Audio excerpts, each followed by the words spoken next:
नमः शिवाय। हर हर महादेव।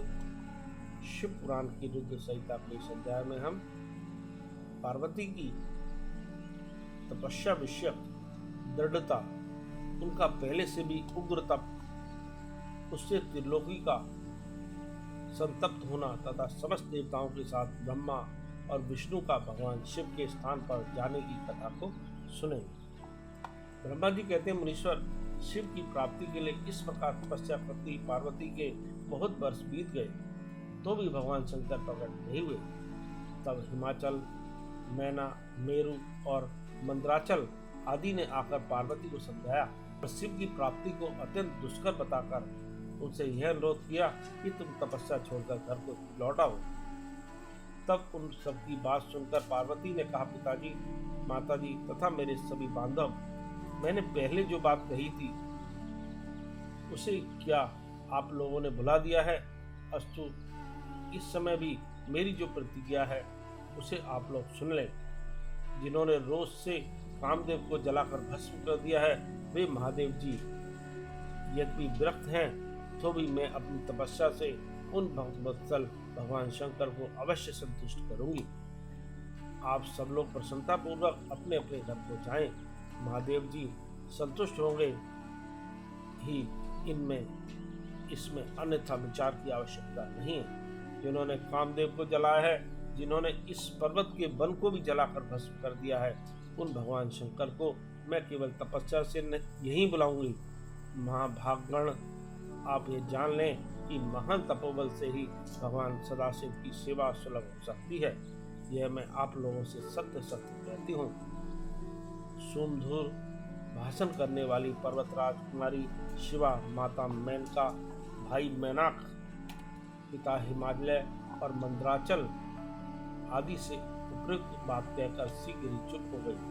शिवा के ऐसा कहने पर वे चतुर चालाक पर्वत गिरिराज सुमेरु आदि गिरिजा की बारंबार प्रशंसा करते हुए अत्यंत विस्मित हो जैसे आए थे वैसे ही लौट गए। उन सब के चले जाने पर सखियों से घिरी हुई पार्वती मन में यथार्थ निश्चय करके पहले से भी अधिक उग्र तपस्या करने लगी। मुनिश्रेष्ठ देवताओं, असुरों, मनुष्यों और चराचर प्राणियों सहित समस्त लोकी की उस महती तपस्या से संतप्त हो उठी। उस समय समस्त देवता, असुर, यक्ष, किन्नर, चारण, सिद्ध, साध्य, मुनि, विद्याधर, बड़े बड़े नाग, प्रजापति, गुहक तथा अन्य लोग महान से महान कष्ट में पड़ गए, परंतु इसका कोई कारण उनकी समझ में नहीं आया। तब इंद्र आदि सब देवता मिलकर गुरु बृहस्पति से सलाह ले बड़ी विहलता के साथ सुमेरु पर्वत पर मुझ विधाता की शरण में आए।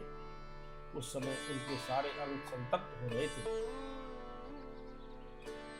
वहां आप मुझे प्रणाम कर उन सभी व्याकुल और कांतिहीन देवताओं ने मेरी स्तुति करके एक साथ ही मुझसे पूछा, प्रभो, जगत के संतप्त होने का क्या कारण है? उनका यह प्रश्न सुनकर मन ही मन शिव का स्मरण करके विचार पूर्वक मैंने सब कुछ जान लिया। इस समय विश्व में जो दाह उत्पन्न हो गया है वह गिरिजा की तपस्या का फल है। यह जानकर मैं उन सबके साथ शीघ्र ही क्षीर सागर को गया। वहां जाने का उद्देश्य भगवान विष्णु से सब कुछ बताना था। वहां पहुंचकर देखा भगवान श्री हरि सुखद आसन पर विराजमान है। देवताओं के साथ मैंने हाथ जोड़कर प्रणाम पूर्वक उनकी स्तुति की और कहा, महाविष्णु, तपस्या में लगी हुई पार्वती के परम उग्र तप से संतप्त हो हम सब लोग आपकी शरण में आए हैं। आप हमें बचाइए, बचाइए। हम सब देवताओं की यह बात सुनकर शेष सैया पर बैठे हुए भगवान लक्ष्मीपति हमसे बोले।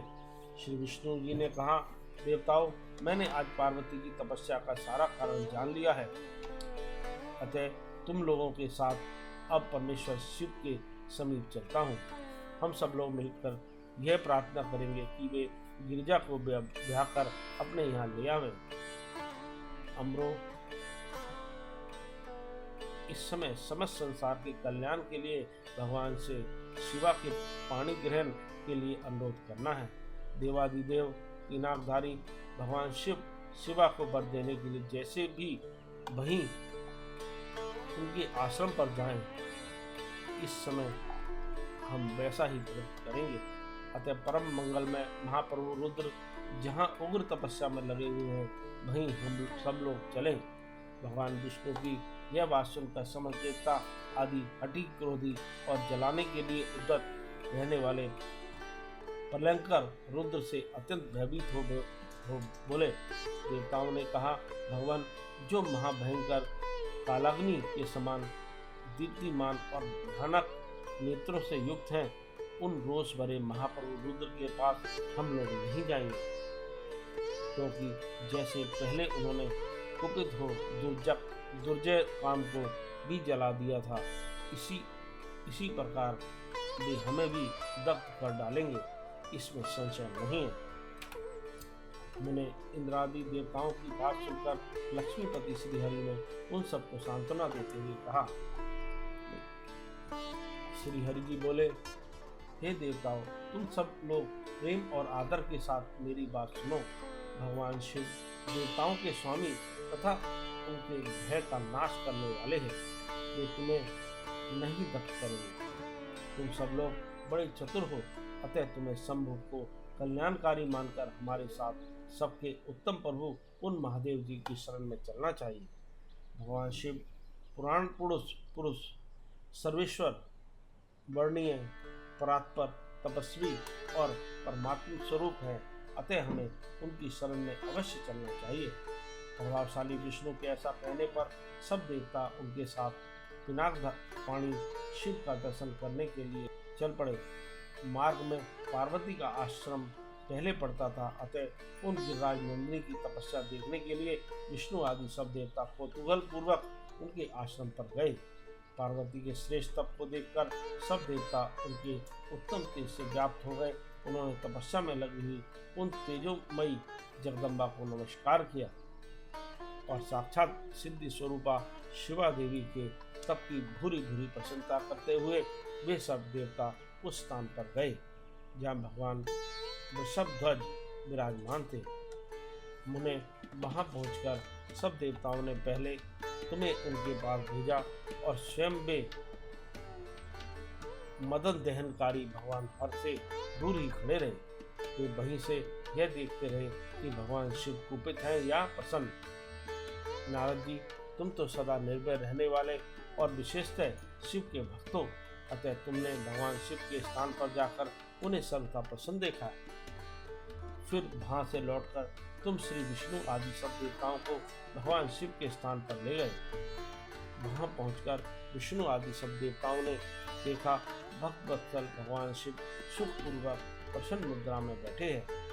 अपने गणों से घिरे हुए शंभु तपस्वी का रूप धारण किए योग पट पर आसीन थे। उन परमेश्वर रूपी शंकर का दर्शन करके मेरे सहित विष्णु तथा अन्य देवताओं, सिद्धों और मनुष्यों ने उन्हें प्रणाम करके वेदों और उपनिषदों के सूत्रों द्वारा उनका स्तवन किया।